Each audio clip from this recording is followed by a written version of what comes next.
Eu sou Mário Persona e essas são as respostas que eu dei aos que me perguntaram sobre a Bíblia. Você perguntou se deveria se manifestar ou participar de manifestações contra o governo. Bem, eu entendo que o cristão não deva promover manifestações contra o governo e nem apoiá-las ou participar delas ou divulgá-las como se fosse algo de bom. E quando eu falo cristão, eu estou me referindo àquele que foi salvo pela fé em Cristo e que agora é membro do corpo de Cristo, que é a igreja, o conjunto de todos os salvos na atual dispensação da graça. Portanto, a menos que você tenha nascido de novo, não irá entender o que eu vou dizer.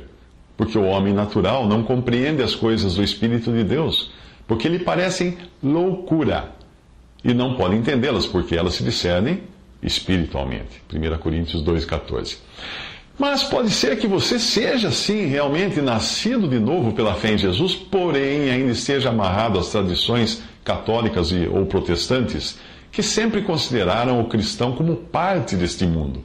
Por isso o protestantismo, que através de homens como Lutero e Calvino, resgataram a verdade da justificação pela fé, mas seguiu também, o protestantismo seguiu também o mesmo caminho de Roma, que era um estado em que igreja e poder secular andam de mãos juntas.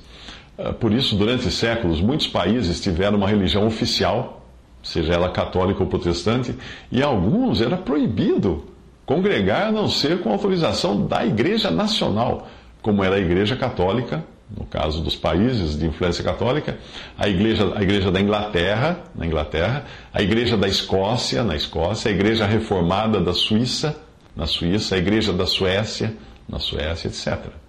Dentro dessas correntes, a ideia também é de que o cristão está aqui para conquistar o mundo para Cristo, e não para chamar para fora, chamar para Cristo as pessoas do mundo, para fora do mundo.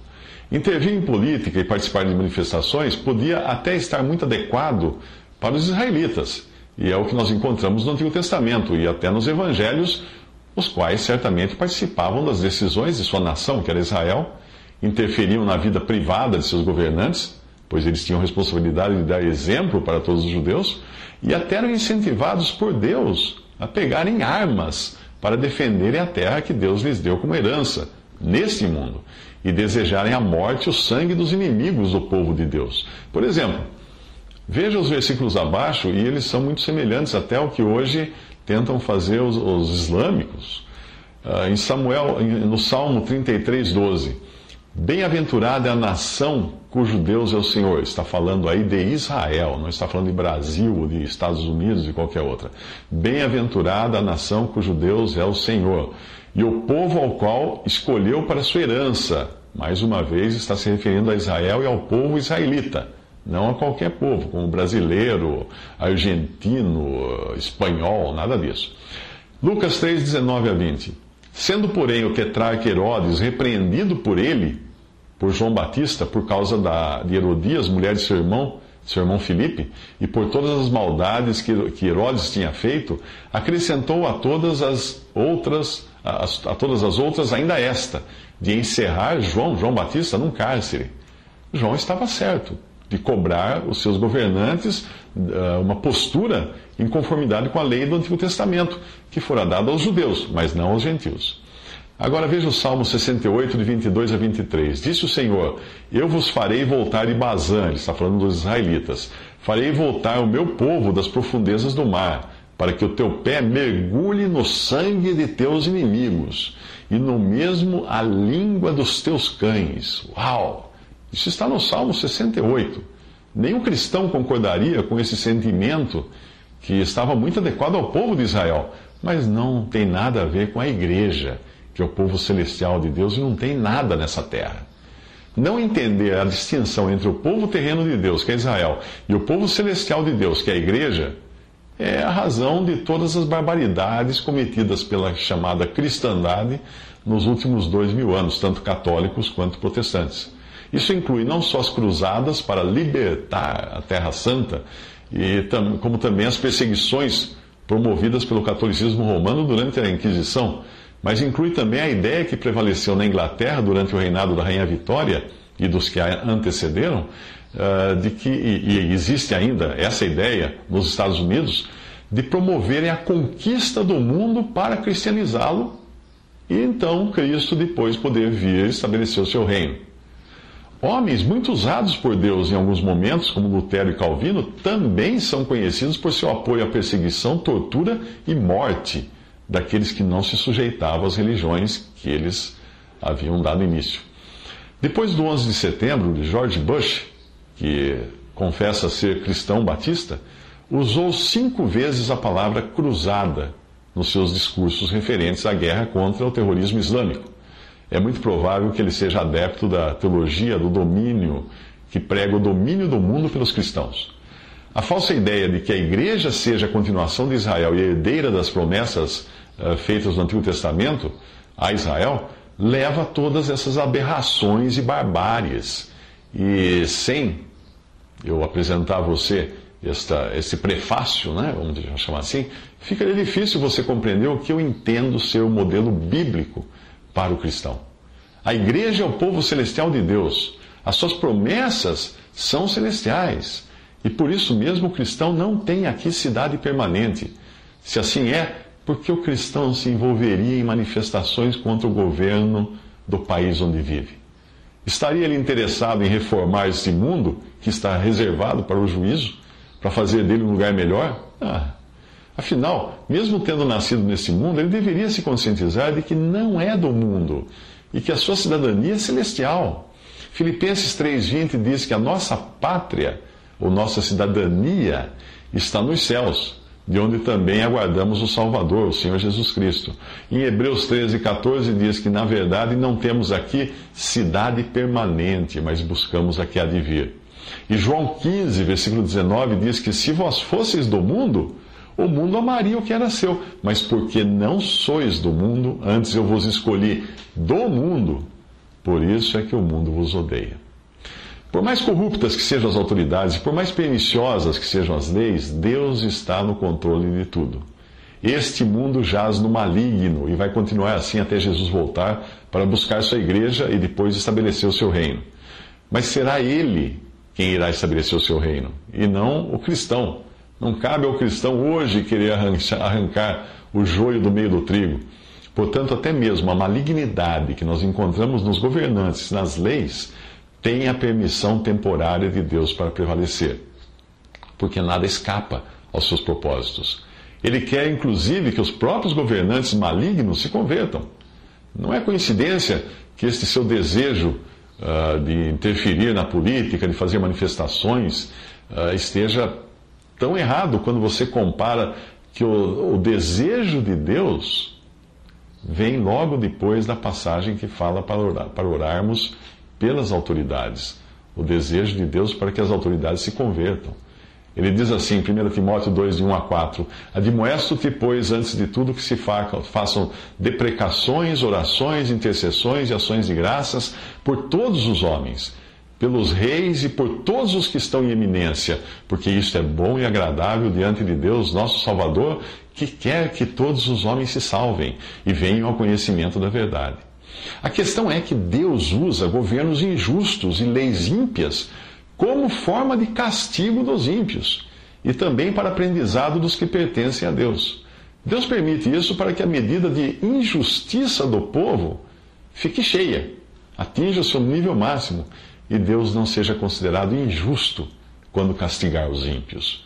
Nós vemos este princípio ser aplicado em algumas passagens do Antigo Testamento. Mesmo que ali elas estivessem sendo aplicadas diretamente a Israel, o princípio ainda é válido, porque é a maneira de Deus agir para com as nações. Veja Gênesis 15:16. E a 4ª geração tornará para cá, ele está dizendo aos israelitas, porque a medida da injustiça dos amorreus não está ainda cheia. Deuteronômio 9:4. Quando, pois, o Senhor teu Deus os lançar fora de ti, não fales no teu coração, dizendo, por causa da minha justiça é que o Senhor me trouxe esta terra para possuir, porque é pela impiedade dessas outras nações é que o Senhor as lança fora de diante de ti. Percebe? Até mesmo o ímpio Pilatos teve de ouvir da boca de Jesus que o seu cargo de governante só existia porque Deus assim queria. e para que os propósitos de Deus se realizassem. É claro que mesmo assim Pilatos seria responsabilizado por seus atos iníquos e por sua culpa por entregar Jesus à morte. João 19, de 10 a 11, diz que Pilatos o advertiu a Jesus: não me respondes? Não sabes que tenho autoridade para te soltar e autoridade para te crucificar? Jesus respondeu: nenhuma autoridade teria sobre mim se de cima não te fosse dada. Responda rápido. Se os cristãos tivessem promovido uma manifestação para derrubar o governo de Pilatos, eles estariam fazendo a vontade de Deus ou lutando contra Deus? Por isso, apesar de toda a idolatria e impiedade dos povos do Antigo Testamento, você encontra várias vezes Deus usando autoridades pagãs para ajudar seu povo de Israel. Faraó, Nabucodonosor, Ciro, Dário, são exemplos disso. Ou às vezes também ele usava essas autoridades, esses poderes, esses governantes, como sua vara para castigar a infidelidade dos hebreus, dos israelitas. Babilônia foi um dos instrumentos usados por Deus para disciplinar o seu povo de Israel.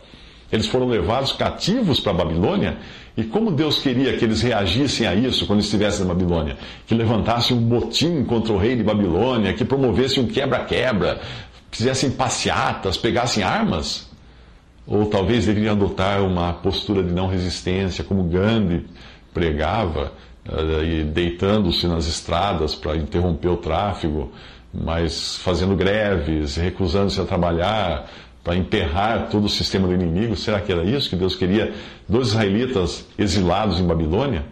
Uma mente lógica e racional certamente tomaria esse caminho, mas aqueles que esperavam em Deus foram surpreendidos com uma carta escrita pelo profeta Jeremias, inspirado por Deus, aos cativos em Babilônia.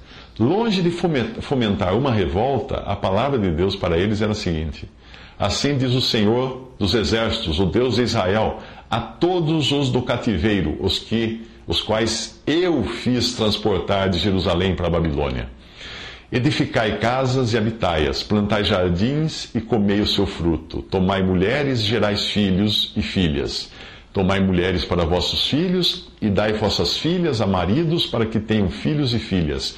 Multiplicai-vos ali, não vos diminuais, e procurai a paz da cidade, para onde eu vos fiz transportar em cativeiro. E orai por ela ao Senhor, porque na sua paz vós tereis paz. Jeremias 29, 4. Se a carta de Jeremias virou best-seller entre os judeus, não foi por ter agradado, mas por ter sido vista como uma traição do profeta. Ninguém gostou daquela carta. Aos olhos dos judeus, ele estava apoiando o inimigo e por isso ele acabou preso. Mas tudo o que ele previu que iria acontecer, aconteceu. Porque Deus tinha um tempo certo para cada coisa. E naquele momento, debaixo da vara do castigo divino, os judeus deviam apenas se conformar e viver em paz na cidade inimiga, procurando o seu bem e a sua paz. Falsos profetas se levantavam dizendo o contrário. E o próprio Jeremias previu isto. Não vos enganem os vossos profetas que estão no meio de vós, nem os vossos adivinhos, nem deis ouvidos aos vossos sonhos que sonhais, porque eles vos profetizam falsamente em meu nome. Não os enviei, diz o Senhor. Porque assim diz o Senhor, certamente que passados 70 anos em Babilônia, vos visitarei e cumprirei sobre vós a minha boa palavra, tornando a trazer-vos a este lugar. Porque eu bem sei os pensamentos que tenho a vosso respeito, diz o Senhor, pensamentos de paz e não de mal, para vos dar o fim que esperais. Jeremias 29, de 8 a 14. Neste exato momento, Deus pode estar usando também as autoridades brasileiras, muitas delas incrédulas, céticas e ateias, para cumprir os propósitos divinos. Talvez nós, como cristãos, possamos sofrer as consequências de seus atos e decretos, mas não se esqueça de que os cristãos do primeiro século sofreram muito mais nas mãos do governo de Nero e de outros imperadores romanos. Mesmo assim, nunca ouvimos falar de passeatas e manifestações dos cristãos daquela época, por considerarem injustos os governos.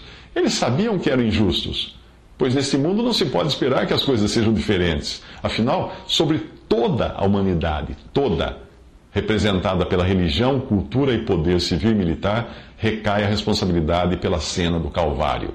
Ali Jesus foi pregado sob uma declaração trilíngue, hebraico, grego e latim, representando esses mesmos segmentos da sociedade.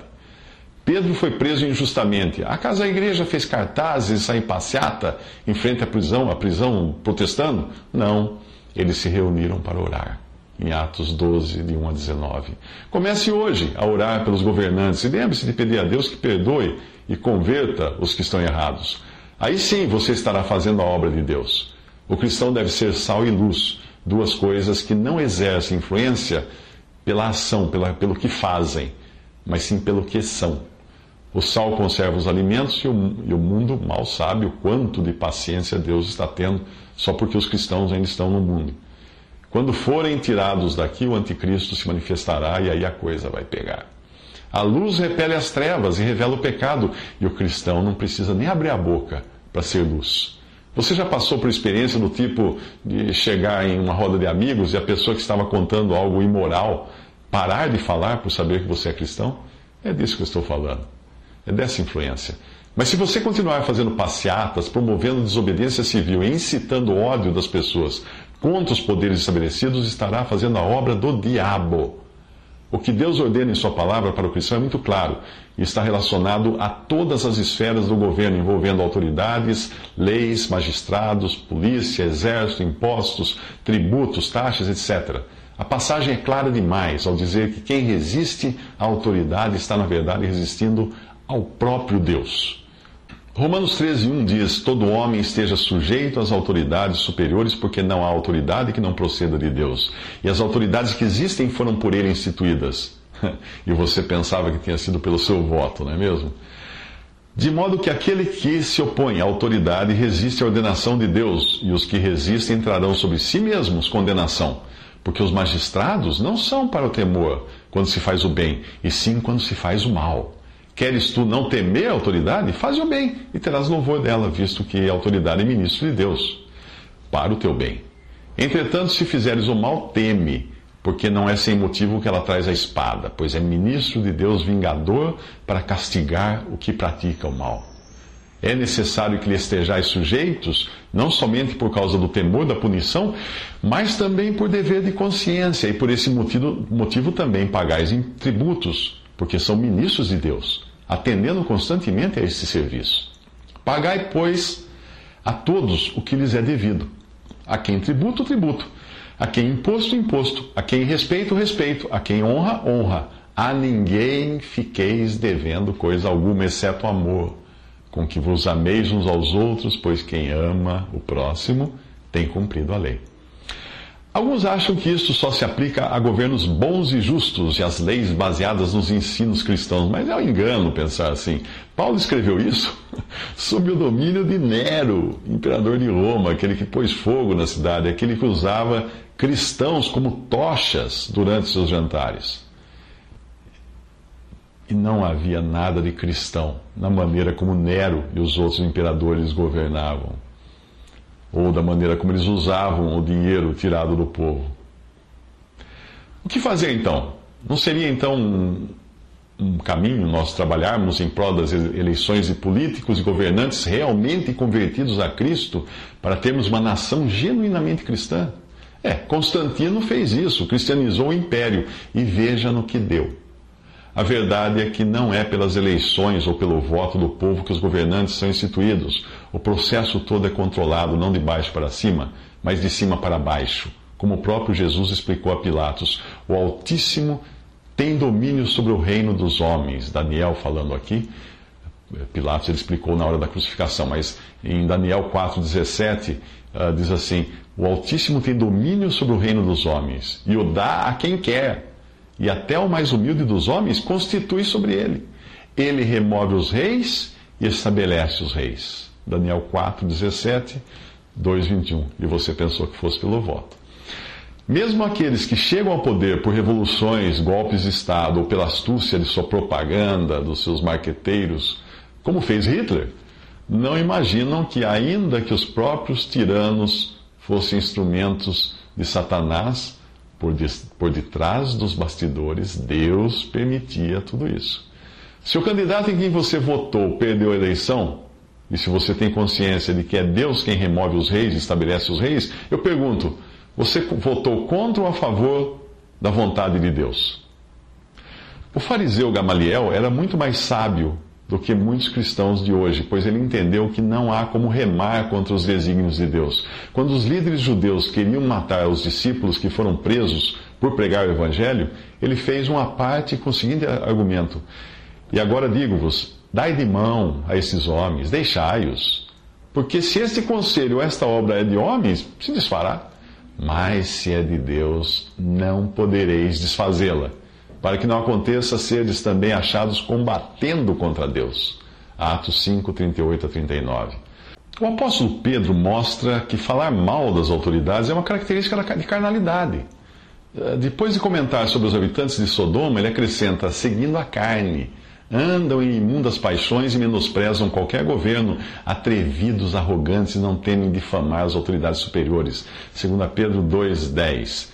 Certamente você, como cristão, não quer andar nas mesmas práticas dos habitantes de Sodoma, não é mesmo?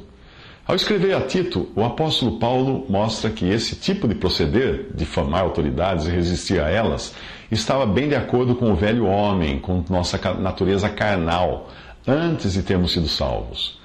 Ele lembra-lhes, ele dizendo a Tito, lembra-lhes que se sujeitem aos que governam as autoridades, sejam obedientes, estejam prontos para toda boa obra, não difamem a ninguém, nem sejam altercadores, mas cordatos, dando prova de toda cortesia para com todos os homens. Pois nós também, outrora, éramos nécios ou tolos, desobedientes, desgarrados, escravos de toda sorte de paixões e prazeres, vivendo em malícia e inveja, odiosos e odiando-nos uns aos outros. Isso está em Tito 3, de 1 a 3.